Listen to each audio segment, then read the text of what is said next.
Assalamualaikum warahmatullahi wabarakatuh. Berjumpa lagi dengan saya Naza. Kali ini saya akan membawakan sebuah kisah yang berjudul Kisah Ahli Ibadah. Semoga kita selalu di dalam lindungannya. Jangan lupa untuk klik like, komen, subscribe, dan bunyikan loncengnya agar kalian tak ketinggalan kisah menarik lainnya. Tanpa berlama-lama lagi, langsung saja kita ke kisahnya.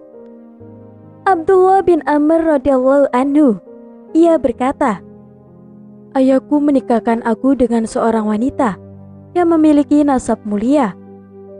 Maka ayah senantiasa mengontrol menantunya itu. Ayah menanyakan tentang suaminya, yaitu anaknya sendiri. Kemudian menantunya pun menjawab, 'Dia sebaik-baiknya pria, tidak pernah meniduri kasur kami, dan tidak pernah membuka-buka tutup sejak kami datang.' Maka setelah itu, hal itu berlangsung lama pada dirinya. Ayah pun melaporkan hal itu kepada Nabi Muhammad SAW. Maka beliau pun berkata, 'Pertemukan aku dengannya.' Setelah itu aku bertemu dengan beliau. Beliau kemudian bertanya kepadaku, 'Bagaimana kamu berpuasa?' 'Setiap hari,' jawabku. 'Bagaimana kamu menghatamkan Al-Quran?' tanya beliau. 'Tiap malam,' jawabku. 'Kalau begitu, puasalah tiap bulan 3 hari dan khatamkan Al-Quran tiap bulan.' Kemudian aku pun menjawab, 'Aku mampu lebih banyak dari itu.' 'Puasalah 3 hari setiap sepekan,' perintah beliau. 'Aku mampu lebih banyak dari itu,' jawabku. 'Berbukalah 2 hari dan berpuasalah 1 hari. Puasalah dengan puasa yang paling utama, yaitu puasa Daud, puasa 1 hari, dan tidak puasa 1 hari. Dan khatamkanlah Al-Quran tiap 7 malam 1 kali.' Dalam riwayat yang lain beliau pun berkata, 'Tidakkah disampaikan berita kepadaku bahwa kamu puasa terus, dan tidak pernah tidak puasa, sholat malam terus, dan tidak pernah tidur? Maka sekarang puasalah kamu, dan juga tidak puasa di hari lain. Sholat malamlah dan juga tidurlah. Sesungguhnya matamu punya hak atas dirimu, tubuhmu, dan keluargamu juga punya hak atas dirimu.' Dalam kejadian yang lain diriwayatkan, Nabi SAW mempersaudarakan antara Salman dan Abu Darda radhiyallahu anhu. Suatu saat Salman mengunjungi Abu Darda. Maka Salman melihat Ummu Darda berpakaian lusuh. Kemudian Salman pun mengatakan kepadanya, 'Mengapa kamu demikian?' Ia pun menjawab, 'Saudaramu Abu Darda tiada hasrat kepada dunia.' Maka Abu Darda pun datang, lalu membuatkan makanan untuk Salman. Salman mengatakan kepada Abu Darda, 'Makanlah, aku sedang berpuasa.' Jawabnya. Salman menukas, 'Aku tidak akan makan sampai engkau mau makan.' Akhirnya dia pun makan. Maka ketika malam harinya, kemudian Abu Darda bangun. Salman pun mengatakan kepadanya, 'Tidurlah.' Maka Abu Darda pun tidur lagi, lalu bangun lagi. Maka Salman mengatakan lagi kepadanya, 'Tidurlah.' Maka ketika pada akhir malam, Salman pun mengatakan, 'Bangunlah sekarang.'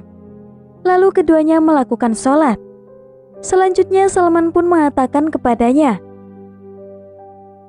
'Sesungguhnya Rabbmu punya hak atas dirimu. Dirimu sendiri pun punya hak atas dirimu, dan keluargamu punya hak atas dirimu. Maka berikan hak kepada tiap-tiap yang memilikinya.' Lantas Abu Darda datang kepada Nabi SAW, dan kemudian beliau menyebutkan hal itu kepadanya. Maka Nabi SAW berkata, 'Salman benar.' Sahih riwayat hadis Al-Bukhari. Kemudian Ibnu Hajar rahimahullah mengatakan, dalam riwayat Daruqtani, 'Puasalah dan juga jangan puasa di hari lain. Sholatlah dan juga tidurlah, serta gauli istrimu. Lalu Ibnu Hajar rahimahullah mengatakan bahwa dalam kisah tersebut ada pelajaran. Disyariatkannya seorang wanita berhias diri untuk suaminya. Ada wanita atau suaminya, yaitu kebaikan dalam hal bergaul. Bisa diambil pula dari kisah tersebut adanya hak bagi istri untuk digauli. Sebab Salman radhiyallahu anhu mengatakan, keluargamu juga punya hak atas dirimu. Lalu Salman mengatakan, gauli istrimu. Nabi SAW pun menyetujui penegasan Salman tersebut. Dari kisah di atas, berikut sejumlah faedah yang dapat dipetik, menunjukkan bahwa seorang suami punya kewajiban untuk menunaikan hak istrinya dalam hal mencampurinya. Tidak dibenarkan ia menyepelekan hak tersebut, walaupun dengan alasan sibuk dengan ibadah, apalagi dengan alasan yang lain. Oleh karena itu, Ibnu Taimiyah rahimahullahu berpandangan, wajib atas suami untuk mengauli istrinya seukuran kebutuhannya, dan selama hal itu tidak membahayakan fisik suami, serta tidak menyibukkannya dari mencari rezeki. Beliau ditanya tentang seorang suami yang tahan untuk tidak menggauli istrinya 1 atau 2 bulan. Apakah ia berdosa ataukah tidak? Apakah seseorang suami dituntut untuk melakukannya? Jawab beliau, wajib atas seorang suami untuk menggauli istrinya dengan baik. Dan itu termasuk hak istri yang paling ditekankan atas suami, melebihi dari hak makannya. Dan menggauli itu wajib. Ada pendapat yang mengatakan, wajibnya adalah di tiap 4 bulan 1 kali. Pendapat lain, sesuai dengan kebutuhan istrinya dan sesuai dengan kemampuan suami. Dan ini yang lebih sahih dari 2 pendapat ini. Beliau juga mengatakan, maka wajib atas masing-masing suami dan istri untuk menunaikan haknya kepada pihak lain dengan penuh kerelaan dan lapang dada. Karena sesungguhnya istri punya hak atas suami di dalam hartanya, yaitu mahar dan nafkah yang baik, serta hak pada tubuhnya, yaitu percampuran dan kenikmatan, yang kalau suami bersumpah untuk tidak menggaulinya, istri berhak untuk pisah dengan kesepakatan muslimin. Ada juga pendapat lain, yaitu tidak wajib, cukup hal itu sebagai dorongan nafsu manusiawinya saja. Yang benar, menggauli adalah wajib sebagaimana ditunjukkan Al-Quran, As-Sunnah, dan pokok-pokok agama.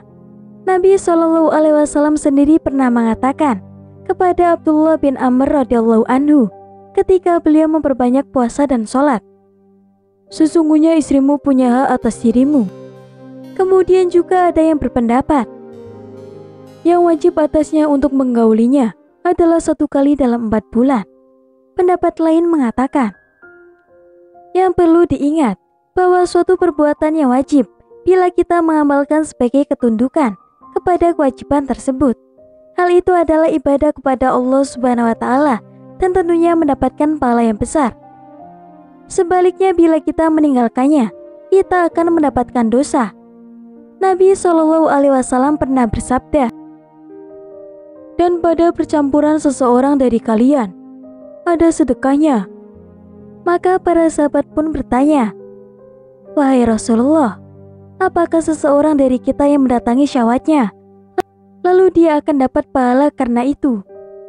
Nabi SAW mengatakan, bagaimana menurut kalian bila ia meletakkannya pada tempat yang haram? Bukankah ia akan mendapatkan dosa? Maka demikian pula bila ia meletakkannya pada yang halal, maka ia pun akan mendapatkan pahala yang besar. Sahih hadis riwayat Muslim. Cukup sekian kisah yang dapat saya sampaikan. Semoga bermanfaat dan memberi pelajaran bagi kita semua. Akhir kata, wassalamualaikum warahmatullahi wabarakatuh.